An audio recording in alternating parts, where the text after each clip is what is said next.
Abra comigo e vamos meditar. Salmo 51. Para o mestre de música, Salmo de Davi, escrito quando o profeta Natan veio falar com Davi, depois que este cometeu um adultério, um pecado. E nós vamos trabalhar essa questão hoje diante de Deus. Nós vamos trabalhar o tema mantendo um relacionamento com Deus. Alguém já contou: sou grato a Deus por ter livrado a minha família desta pandemia. Glória a Deus. Você vai colocar outras afirmações. Continue colocando afirmações de Deus. Do que você é grato a Deus. Por que você louva e adora ao Senhor. Salmo 51. Tem misericórdia de mim, ó Deus, diz Davi. Por teu amor, por tua grande compaixão, apaga as minhas transgressões.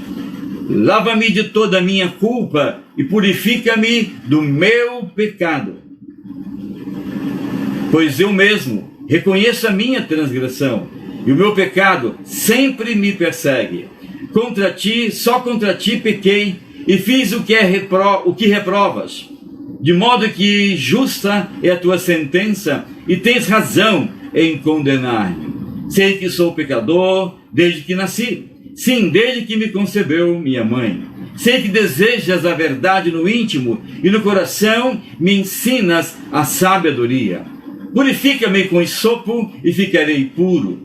Lava-me e mais branco do que a neve serei. Faze-me ouvir de novo júbilo e alegria, e os ossos que esmagastes exultarão. Esconde o rosto dos meus pecados e apaga todas as minhas iniquidades. Cria em mim um coração puro, ó Deus, e renova dentro em mim um espírito estável. Não me repulses da tua presença, nem tires de mim o teu santo espírito. Devolve-me a alegria da tua salvação e sustenta-me com o espírito pronto a obedecer. Então ensinarei os teus caminhos aos transgressores, para que os pecadores se voltem para ti. Livra-me da culpa dos crimes de sangue, ó Deus, Deus da minha salvação, e a minha língua aclamará a tua justiça. Ó Senhor, dá palavra aos meus lábios, e a minha boca anunciará o teu louvor. Não te deleitas em sacrifícios, nem te agradas em holocaustos, senão eu os traria. Os sacrifícios que agradam a Deus são um espírito quebrantado, um coração quebrantado e contrito, ó Deus, não desprezarás. Por tua boa vontade faze Sião prosperar, ergue os muros de Jerusalém. Então te agradarás dos sacrifícios sinceros, das ofertas queimadas e dos holocaustos, e novilhos serão oferecidos sobre o teu altar. Este é um dos salmos de Davi. Esse é um dos salmos que expressa uma vida, um sentimento, um momento crucial na vida de Davi. Os salmos eram escritos e eram os livros de cântico do povo judeu, no culto na sinagoga. E os salmos expressam realmente o caráter de Deus. É muito mais do que apenas algumas palavras diante do Senhor. Mas o salmo traz em si realmente uma ação dinâmica de Deus. Traz realmente uma ênfase no caráter de Deus. E aqui, no Salmo 51, pelo seu pecado na sua vida, Davi expressa o arrependimento. O que é arrependimento? Como eu posso reatar minha comunhão com Deus? Como é que eu posso voltar a ter a comunhão com Deus? Depois de ser realmente arguído e exortado por Ele por causa do meu pecado, por causa da minha transgressão, estar longe dEle por causa da minha verdade. Mas uma questão que nós trazemos no coração é que Davi realmente trouxe uma realidade para nós. E o Salmo tem essa função. Ele teve muitos salmos. Davi escreveu boa parte dos salmos realmente que temos como cântico. O salmo, volto a dizer, era um cântico de adoração. Mas nós não temos o fio melódico para cantar os salmos, mas temos o conteúdo dos salmos. E, por exemplo, Davi escreveu o salmo primeiro salmo. Como é feliz aquele que não segue o conselho dos ímpios, não imita a conduta dos pecadores, nem se assenta na roda dos zombadores. Ao contrário, sua satisfação está na lei do Senhor, e nessa lei medita de dia e de noite. É como árvore plantada à beira de águas correntes, dá fruto no tempo certo, suas folhas não murcham, tudo que ele faz prosperará. Não é o caso dos ímpios, são como palha que o vento leva, por isso os ímpios não resistirão no julgamento, nem os pecadores na congregação dos justos. Pois o Senhor aprova o caminho dos justos, mas o caminho dos ímpios leva à destruição. Esse é um salmo que mostra realmente a necessidade de um caminho puro, de uma atitude pura, para podermos estar diante de Deus e sermos levados por Deus realmente na comunhão eterna. Esse é um salmo que expressa um cântico. Um outro salmo que também Davi escreveu e é muito conhecido é o Salmo 23, que expressa a confiança em Deus. É um outro salmo que transforma, que traz, a nossa vida e transforma o nosso coração numa consciência da presença de Deus. O Salmo 23 fala sobre a certeza, a confiança no Deus que é todo-poderoso, que Deus que cuida de nós, que Deus que sabe todas as coisas. Ele diz: o Senhor é o meu pastor e nada me faltará. Em verdes pastagens me faz repousar e me conduz às águas tranquilas. Restaura-me o vigor, guia-me nas veredas da justiça por amor do seu nome. Mesmo quando eu andar por um vale de trevas e morte, não temerei perigo algum, pois tu estás comigo. A tua vara e teu cajado me protegem. Preparas um banquete para mim à vista dos meus inimigos. Tu me honras, ungindo a minha cabeça com óleo e fazendo transbordar o meu cálice. Sei que a bondade e a fidelidade me acompanharão todos os dias da minha vida, e voltarei à casa do Senhor enquanto eu viver. O primeiro salmo que nós lemos fala de o ímpio, a condenação do ímpio em se afastar de Deus. Mas também, agora o Salmo 23 fala da confiança. Mesmo que eu andar no vale da sombra da morte, não temerei mal algum, porque tu estás comigo. O Senhor está em toda parte, em todo lugar. É um salmo que demonstra uma teologia da presença de Deus, onipresença de Deus. Deus está em todo lugar, em toda parte, em todo tempo. Nada está oculto aos seus olhos. E Ele tem um cuidado muito especial conosco. E aí eu quero ler o terceiro salmo, antes de aterrissarmos no salmo que nós lemos no início, que é o Salmo 51. Eu quero ler o Salmo 139. Esse, alguns chamam de o príncipe dos salmos, porque o Salmo 139 realmente ele mostra a essência de Deus. Ele mostra o caráter de Deus. Ele mostra a provisão de Deus. Ele mostra os atributos de Deus. Ele mostra por que podemos descansar no Senhor. E o Salmo 139 é um salmo davídico também. E diz assim: Senhor, tu me sondas e me conheces. Está dizendo: Senhor, tu sabes todas as coisas. Tu és onisciente. Nada está em meu coração que seja oculto a ti. Sabes quando me sento e quando me levanto. De longe percebes os meus pensamentos. Antes mesmo que a palavra me chegue à língua, tu já conheces inteiramente, Senhor. Tu me cerca por trás e pela frente e pões a tua mão sobre mim. Tal conhecimento é maravilhoso demais e está além do meu alcance e tão elevado que não posso atingir. Para onde poderia escapar do teu espírito? Para onde poderia fugir da tua presença? Se eu subir aos céus, lá estás. Se eu fizer a minha cama na sepultura, também lá estás. Se eu subir com as asas da alvorada e morar na extremidade do mar, mesmo ali a tua mão direita me guiará e me susterá. Mesmo que eu diga que as trevas me encobrirão e que luz se tornará em noite ao meu redor, verei que nem as trevas são escuras para ti. A noite brilhará como o dia, pois para ti as trevas são luz. Tu criaste o íntimo do meu ser e me teceste no ventre de minha mãe. Eu te louvo porque me fizeste de um modo especial, admirável. Tuas obras são maravilhosas. Digo isso com convicção. Meus ossos não estavam escondidos de ti, quando no secreto fui formado, entretecido nas profundezas da terra. Os teus olhos viram o meu embrião, todos os dias determinados para mim, por escrito no teu livro, antes de qualquer deles existir. Como são preciosos para mim os teus pensamentos, ó Deus, como é grande a soma deles. Se os contasse, teriam mais do que os grãos de areia. Se terminasse de contá-los, eu ainda estaria contigo. Quem dera matasses os ímpios, ó Deus. Afastem-se de mim os assassinos, porque falam de ti com maldade. Em vão rebelam-se contra ti. Acaso eu não odeio os que te odeiam, Senhor, e não detesto aqueles que se revoltam contra ti?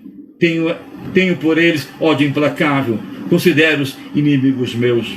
Daí o versículo final, os dois versículos finais, 23 e 24, diz: sonda-me, ó Deus, e conhece o meu coração. Prova-me e conhece as minhas inquietações. Vê se em minha conduta algo te ofende e dirige-me pelo caminho eterno. O salmista Davi, nesta oração aqui, ele expressa, como eu já disse, alguns consideram e chamam de o príncipe dos salmos, pela expressão profunda, teológica, mas não só isso, de conhecimento, de discernimento, de conhecimento do caráter de Deus, de identidade com Deus. Davi tinha essa profundidade com Deus. Era um homem segundo o coração de Deus. Um homem segundo o coração de Deus. Preste atenção. Um homem segundo o coração de Deus. Mas esse homem segundo o coração de Deus, quando nós agora aterrizamos, voltamos para o Salmo 51. Esse homem, segundo o coração de Deus, também cometeu pecados. E aí nós vamos tratar dessa questão. Mantendo um relacionamento com Deus. Como é que eu posso manter um relacionamento com Deus e continuar a fazê-lo? Porque também eu sou susceptível ao pecado. Nós somos susceptíveis ao pecado. E o pecado nos separa de Deus. O pecado nos separa da presença de Deus. O pecado cria barreira entre nós e Deus. Isaías 51,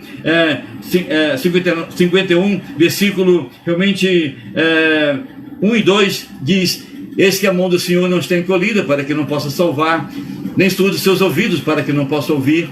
Mas as vossas iniquidades fazem separação entre vós e o vosso Deus, e os vossos pecados encobrem o seu rosto de vós, de modo que não vos ouça. Quando Deus fala sobre essa forma de o pecado criar barreira entre nós, Ele não exclui ninguém disso. Deus não tem compromisso com o homem.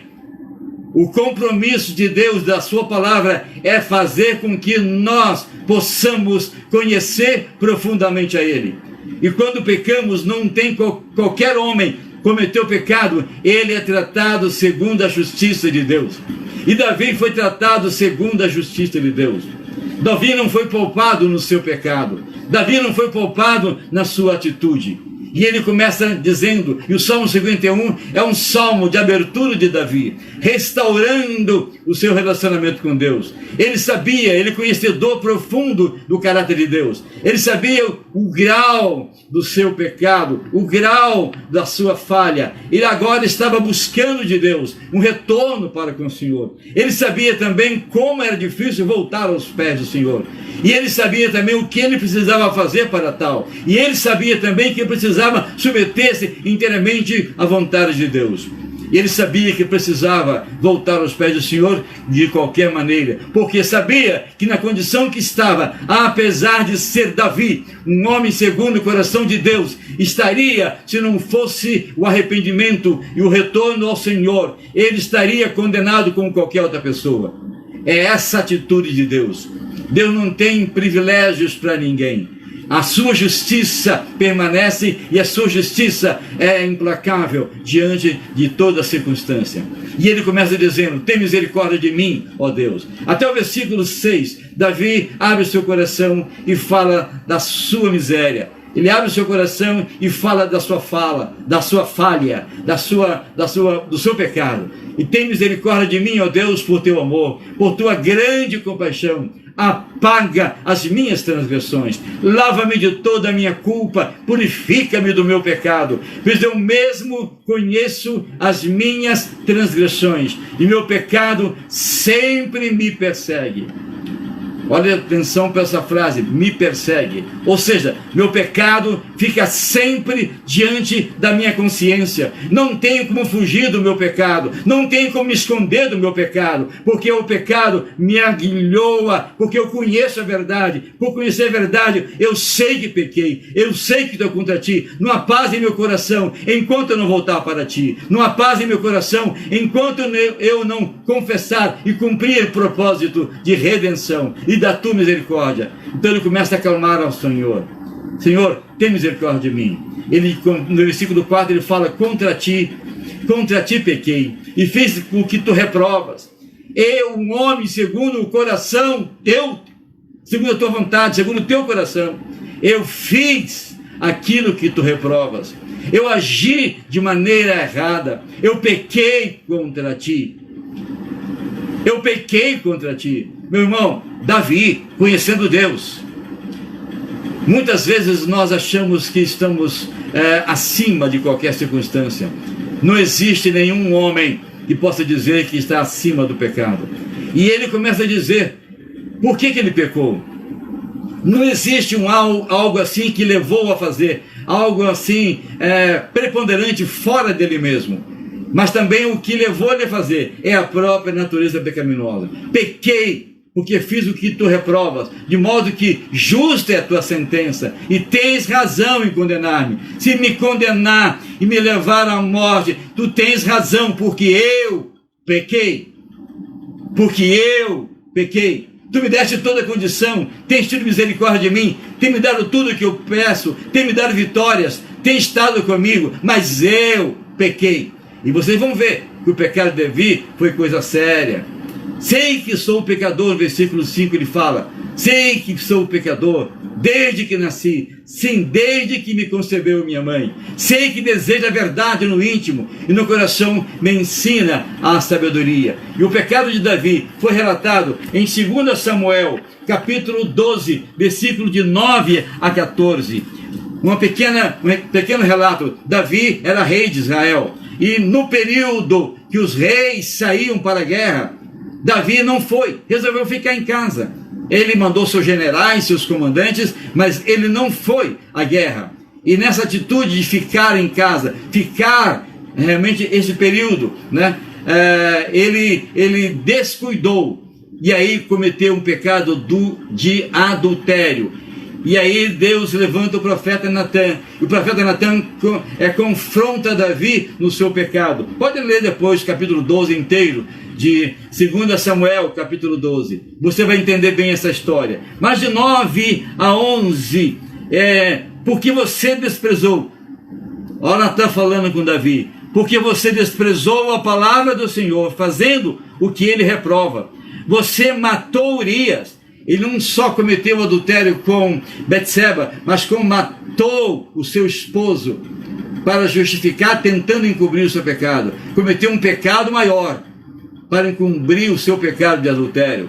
Você matou o seu Urias, o hitita, com a espada dos amonitas, e ficou com a mulher dele. Por isso, a espada nunca afastará da sua família, pois você me desprezou e tomou a mulher de Urias, hitita, para ser sua mulher. Assim diz o Senhor, de sua própria família trarei desgraça sobre você. Tomarei as suas mulheres diante de seus próprios olhos e as darei a outro, e ele se deitará com elas em plena luz do dia. Você fez isso às escondidas, mas eu o farei diante de todo o Israel, em plena luz do dia.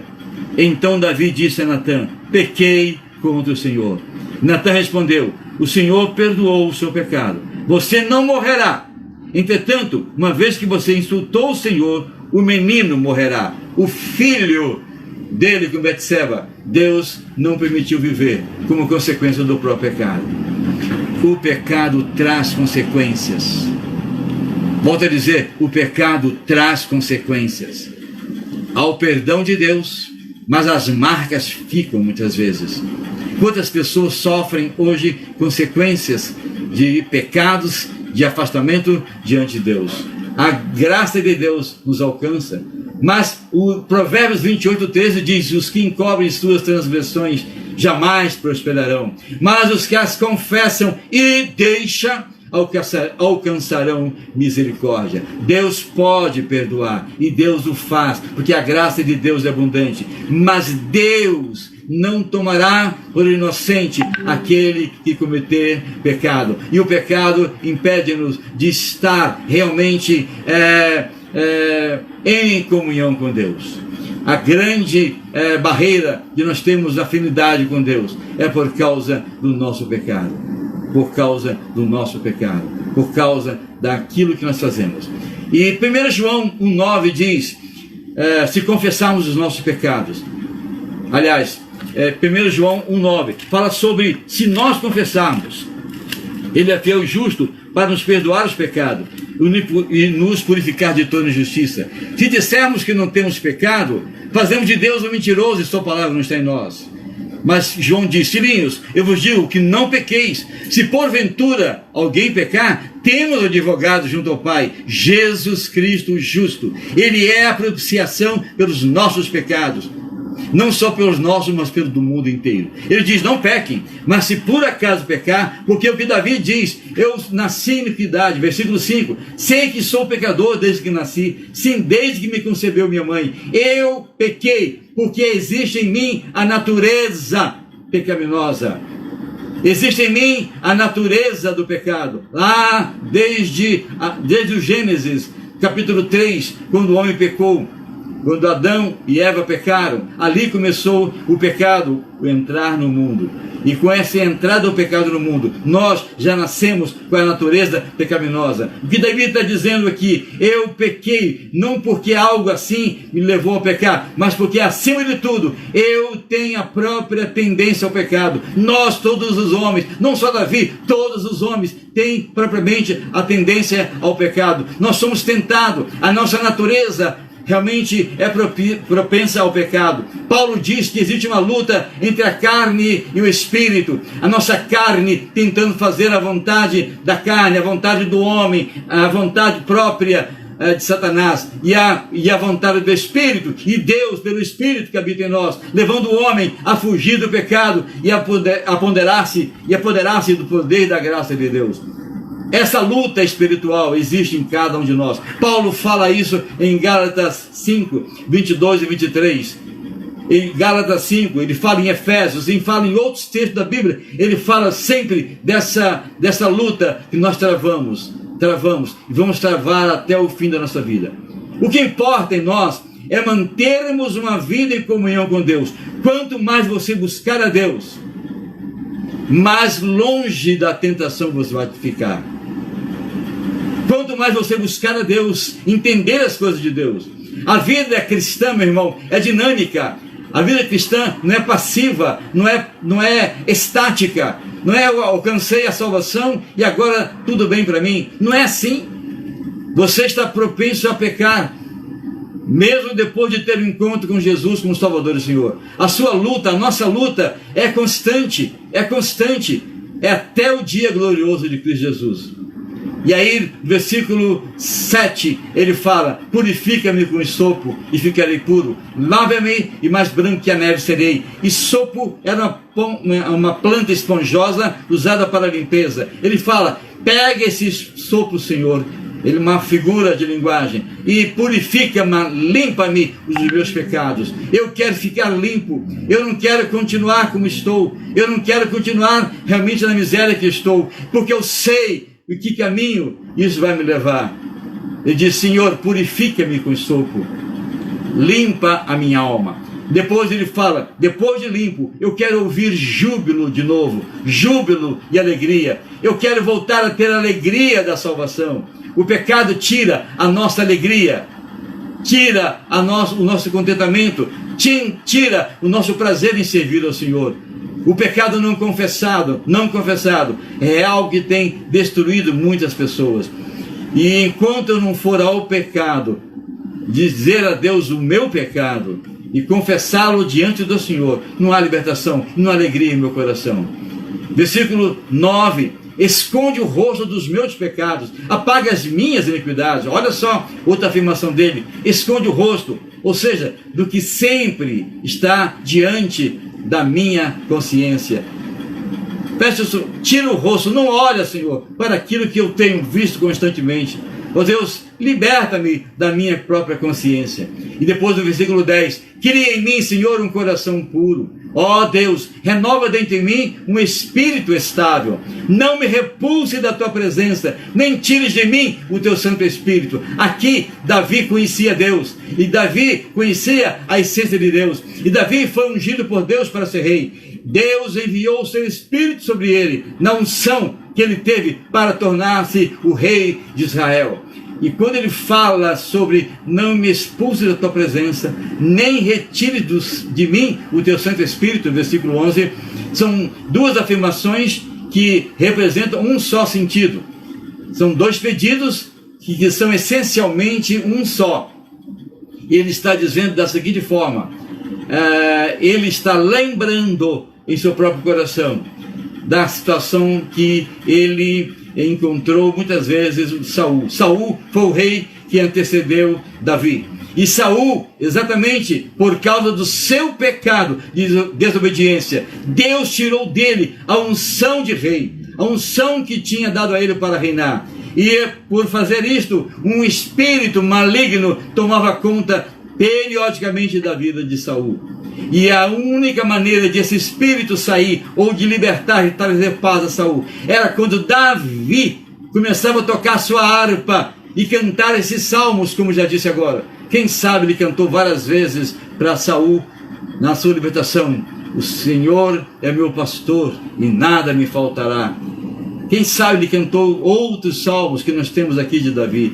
Esses salmos que expressavam a graça de Deus, salmos que expressavam o caráter de Deus. E ao expressar o caráter de Deus, a visão de Deus, a teologia sobre Deus, a verdade sobre Deus, o poder de Deus, expressado num homem que cria dessa forma, os espíritos deixavam Saul. E por muitas vezes Davi era chamado para tocar na sua harpa e para realmente cantar os seus salmos. E dessa forma Saul era liberto. E aí, ele olhando agora, ele estava na mesma situação de Saul. Ele lembrou, eu imagino Davi olhando para aquela situação e dizendo: Senhor, por favor, não me deixe como Saul.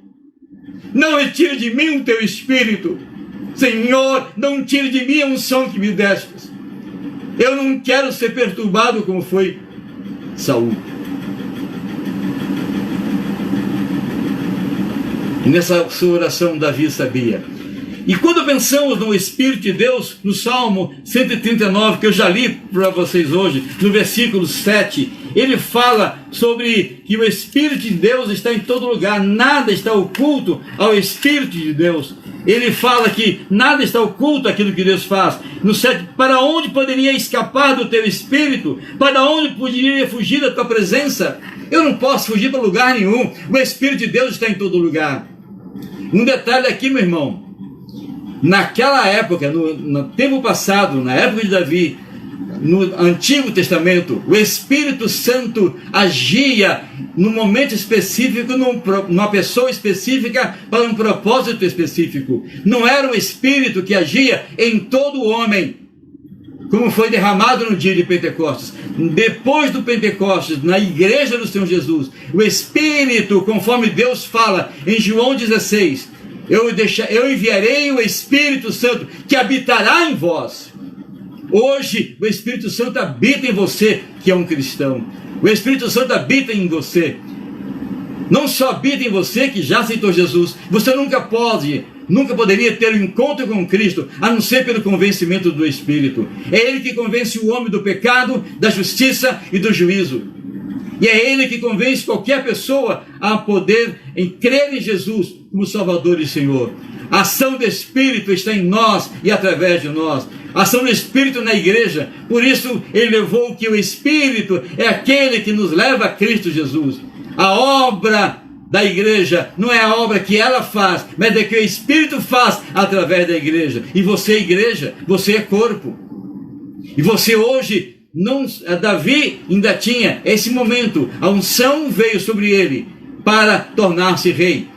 Mas nós temos hoje o Espírito em nós, Ele habita em nós. Você é templo do Espírito Santo, você é adoração de Deus, você é propósito de Deus. Deus está em você, Ele fala com você todos os dias, a todo momento. Não há lugar ou momento que você possa fugir do Espírito de Deus. Ele fala com você a todo instante. Muito mais nós hoje não temos desculpas para dizer que não ouvimos Deus, que não somos alertados por Deus. O Espírito confirma em seu coração. O Espírito mostra que você pecou. O Espírito te traz a consciência. O Espírito te leva à confissão. O Espírito te leva à presença de Deus. O Espírito te leva a discernir a palavra de Deus. O Espírito te ensina a amar. O Espírito te faz perdoar. O Espírito te faz fugir do pecado. O Espírito te faz adorar. O Espírito te leva à oração. Ele te ensina a oração. A Bíblia diz que Ele intercede por nós com gemidos inexprimíveis, porque nós não sabemos orar, e Ele ora por nós. Quantas vezes Ele tem intercedido por você sem você saber? O Espírito de Deus é a obra de Deus no âmago do homem, no âmago de cada um de nós. Por isso Davi dizia: não afasta de mim, Senhor, o teu Espírito. Não tire de mim o teu Espírito. Porque depois de tudo isso feito, ele tinha uma expectativa. E depois de libertado, depois de perdoado, ele tinha uma expectativa: livra-me da culpa do crime de sangue, ó Deus, Deus da minha salvação, e a minha língua aclamará a tua justiça. Enquanto não tivermos realmente o coração perdoado, a vida perdoada, nossa mente, nosso ser perdoado por Deus, pela ação do Espírito, não existe em nós uma justiça que exalte o Senhor. E ele disse: mas Senhor, dá-me palavras aos meus lábios, e minha boca anunciará o teu louvor. O verdadeiro louvor a Deus é quando eu tenho um coração submisso a Deus, um coração perdoado e confesso a Deus, um coração transformado. Não te deleite em sacrifícios. Não são atos externos, não são algo que eu possa fazer que vai mudar meu pecado. Nenhuma promessa, nenhuma atitude sua humana vai te livrar do seu pecado. O que Deus quer de você é um coração contrito. É um coração. Cristianismo é experiência com Deus. Eu falei que cristianismo não é algo estático, é algo dinâmico.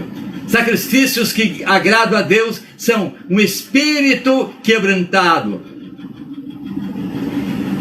um coração quebrantado e contrito, ó Deus, não desprezarás.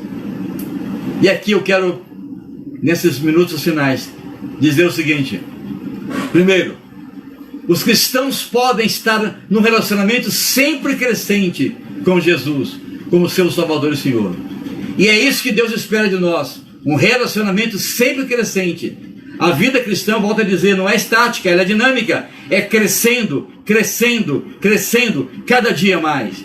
É largando de ser meninos. Tem muitos cristãos que ainda são crianças, tem conceito de criança, conceito infantil, vive a vida cristã de uma maneira muito superficial, muito imatura, não sabe tomar posições verdadeiras na dimensão da estatura de Cristo. Não se pode defender dizendo que esse pecado era uma rara aberração da sua vida, surgiu do que ele é, do que nós temos, do que ele era. Davi falando no versículo 5. Muitas pessoas ficam justificando e tentando, não tem justificativa.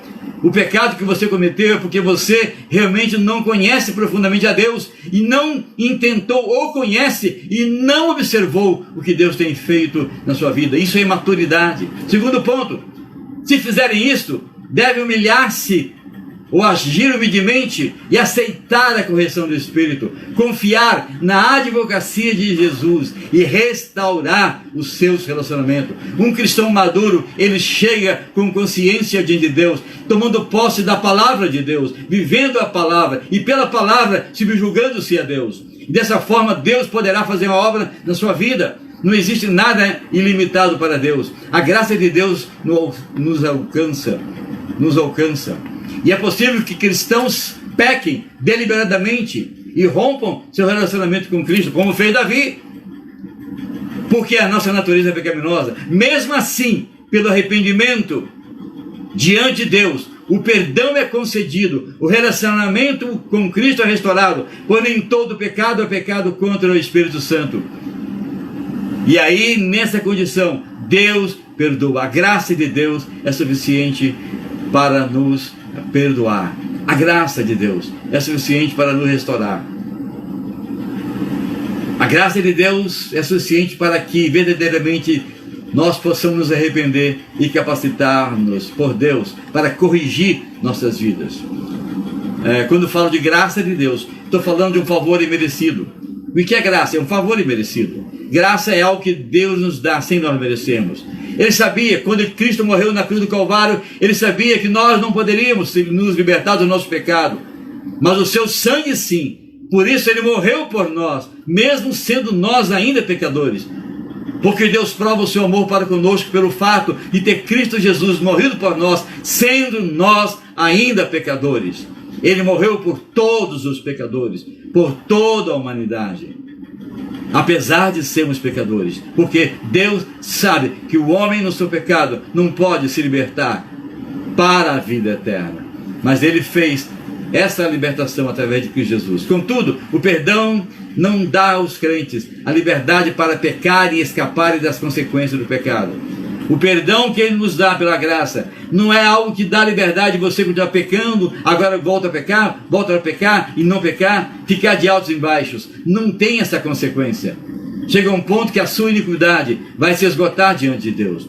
A graça de Deus está sobre nós, mas desde que haja arrependimento, haja consciência, haja uma vida completa diante do Senhor. Deus te fez para crescer, Deus te fez para se aproximar Deus te fez para adorá-lo, Deus nos fez para amá-lo e adorá-lo para sempre. Deus concedeu à igreja, agora falando de uma forma mais ampla, a responsabilidade e o poder para restaurar os crentes penitentes através de repreensão, através de conselho e aceitação, feitos em amor. Por isso, você não pode ser um crente sozinho, você não pode ser um crente solo, você não pode ter a carreira cristã solo, ou seja, fazer a vida cristã algo que só você vai fazer, sem conviver com ninguém, sem dar a satisfação a ninguém, sem envolver-se com o corpo de Cristo. Nós necessitamos, porque a ação do irmão vai ajudar a sua vida, a vida cristã do irmão, o que ele tem apresentado, a experiência dele pode ajudar você na sua experiência, e a sua pode ajudar muitos outros. Somos pecadores, temos falhas, mas mesmo no nosso relacionamento nós vamos moldando um ao outro, perdoando uns aos outros. Eu digo sempre que a igreja é um laboratório maravilhoso para desenvolver o caráter cristão, porque no laboratório você vai encontrar na igreja todo tipo de pessoa, todo tipo de pessoas, com todo tipo de problemas. São pessoas que precisam do seu amor, do seu perdão. E é ali que você vai aprender a amar. Você nunca vai aprender a amar se você não tiver alguém para poder desenvolver seu amor. E a igreja igreja é um órgão divino humano, ou seja, é o corpo humano de Cristo, mas é divino porque ela é movida pelo Espírito. É a ação do homem através da sua ação, da igreja, com a ação de Deus, pelo seu Espírito, na pessoa de Jesus Cristo. Igreja é divino humano, igreja é ação de Deus, igreja é agência de salvação, a igreja é agência de perdão, a igreja é usada por Deus para a manifestação de Deus na sua vida, para corrigir sua vida, para ajudar a sua vida, para te levar a moldar o seu caráter segundo a vontade de Deus. E quando pensamos dessa forma, a Escritura afirma que o propósito de Deus para a humanidade, desde antes da criação, é que nós sejamos santos e irrepreensíveis perante Ele em amor. Isso está em Efésios 1:4, 1 Timóteo 2:4. E o propósito de Deus existe desde o vazio, antes mesmo da criação. Seu propósito se realizou na pessoa de Jesus Cristo. Antes mesmo da criação, Deus tinha um plano estabelecido. Ele estabeleceu o plano, mesmo antes da criação, no vazio do espaço, no vazio do universo. Antes mesmo de criar a terra, Deus estabeleceu um plano eterno de salvação. A vida e a morte e a ressurreição de Jesus Cristo são uma clara declaração de Deus, da origem, propósito, alvo que Ele tem para a humanidade. Porque nos revelou o plano secreto que Ele tinha conosco. Porque Deus prova o seu amor conosco, pelo fato de Cristo morrido por nós, sendo nós ainda pecadores. E nesse plano, Ele revelou que tinha decidido realizar por meio de Cristo. Esse plano é unir no tempo certo, debaixo das autoridades de Cristo, tudo o que existe no céu e na terra. Esse plano era de trazer a humanidade e ir preparando a humanidade desde o Gênesis, para que nesse tempo, o tempo chama-se tempo oportuno, o tempo do momento, o tempo previsto por Deus, que é o tempo agora, quando Cristo veio ao mundo. Esse é o tempo, e nesse tempo Cristo veio concretizar aquilo que Deus tinha em seu coração lá no início do mundo. Você é plano de Deus antes da fundação do mundo.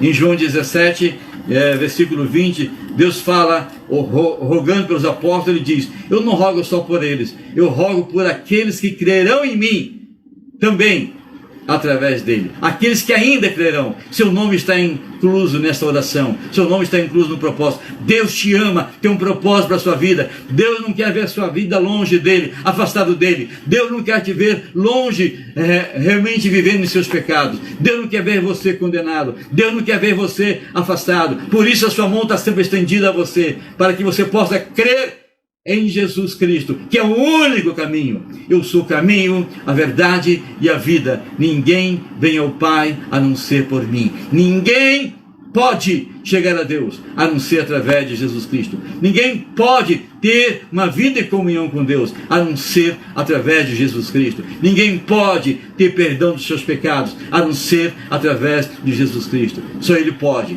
Só Ele pode. E Ele realmente nos ama e tem um propósito para cada um de nós. A jornada cristã, em Efésios 1, 9 e 10, e nos revelou o mistério da sua vontade, de acordo com o seu bom propósito que Ele estabeleceu em Cristo. Isto é, de fazer convergir em Cristo todas as coisas, celestiais ou terrenas, na dispensação da plenitude dos tempos. Realmente, a jornada cristã é uma parte desse plano, estabelecido em Cristo. A jornada cristã somente é possível por causa do eterno propósito de Deus. A redenção que Ele fez por nós em Cristo e a viva presença. A meta da jornada cristã é sermos um na nossa fé, no nosso conhecimento do Filho de Deus. E assim seremos pessoas maduras. Alcançaremos a altura, a dimensão, a largura e a altura e a profundidade da espiritualidade cristã, do amor de Deus em Cristo Jesus. Cristo é o nosso padrão. E Ele fala que nós tenhamos que ter a estatura de Cristo. Efésios 4, de 13 a 16, pode ler depois. Ele diz que nós precisamos ter a estatura de varão perfeito, a estatura de Cristo. Cristo é o nosso padrão, Cristo é o nosso objetivo, Cristo é o nosso modelo, Cristo é o alvo, Cristo, só Ele, mas nada pode solucionar o seu problema, pode te levar a Deus, pode te dar uma vida plena com Deus, pode realmente te levar à confissão de pecado, ao arrependimento e propositalmente uma vida renovada em Cristo Jesus. Eu quero orar com você. Muitos dos que estão me ouvindo eu não os conheço, mas uma boa parte eu conheço, tenho contato com vocês, mas não sei que momento você vive agora, mas Deus sabe. Como disse no Salmo 139, nada está oculto ao Senhor. Ele sabe quem você é. Você pode esconder de muita gente, pode esconder de parentes, de si mesmo até. Tem gente que tende a esconder seu próprio pecado de si mesmo, mas não tem como fazer. Deus sabe quem você é, mas Ele ama você, Ele nos ama, e Ele está constantemente trazendo-nos a consciência, e está clamando: filho meu, dá-me o teu coração. Filho meu, dá-me o teu coração. Filho meu, dá-me realmente a tua vida. Filho meu, dá-me realmente o teu ser para que eu possa cuidar. Filho meu, entrega o teu coração a mim. E nesse momento eu quero orar com você. Senhor Jesus, nós te louvamos porque tens estabelecido um plano eterno para a nossa vida. Somos passivos, Senhor, de pecado, porque o pecado habita em nós. Somos gerados em pecado. A tua palavra nos diz no Salmo 51:5: eis que nasci em iniquidade, diz Davi, e em pecado me concebeu minha mãe. Isso tem, Senhor, nos afligido constantemente, e às vezes, Senhor, realmente nos levado a afastar-nos de Ti. Mas nós não podemos viver longe de Ti. Nós somos feitos à Tua imagem e semelhança, então nós temos necessidade da Tua presença. Nós temos necessidade de ter alegria em nosso coração, alegria da salvação, alegria da redenção, alegria, privilégio de podermos estar gozando da Tua presença. Senhor, se existe alguém que nesse momento está sentindo essa tristeza do afastamento de Ti, alcance-o agora com Tua misericórdia e graça. Alcance-os com Teu poder e perdão. Visite o Senhor no mais profundo da sua alma e leva o Senhor a buscar, a ter, a viver o arrependimento em suas vidas. Livra-nos, Senhor, perdoa-nos, ó Deus, dá-nos consciência da Tua presença, graça e paz. Leva-nos, ó Deus, a entender que só em Ti podemos alcançar a vida eterna. Leva-nos a entender, Senhor, que a Tua graça é melhor que a vida. A Tua graça é melhor que a vida. E quando chegarmos diante de Ti, só o faremos pela graça. Só temos o perdão pela graça. Pela graça. Nós não temos mérito nenhum, mas é pela Tua graça, Senhor Jesus. O Teu amor maravilhoso, o Teu amor infindável, o Teu amor soberano, o Teu amor profundo, que demonstraste por nós na cruz. Ó Deus, é nesse amor, nesse ato que nós clamamos: perdoa-nos, santifica-nos, eleva-nos adiante de Ti, dá-nos consciência e a vontade de buscar uma vida plena diante de Ti. Abençoa cada um de nós, confia na Tua obra em nossos corações. Nós oramos a Ti, Senhor, e o fazemos em nome de Jesus. Amém.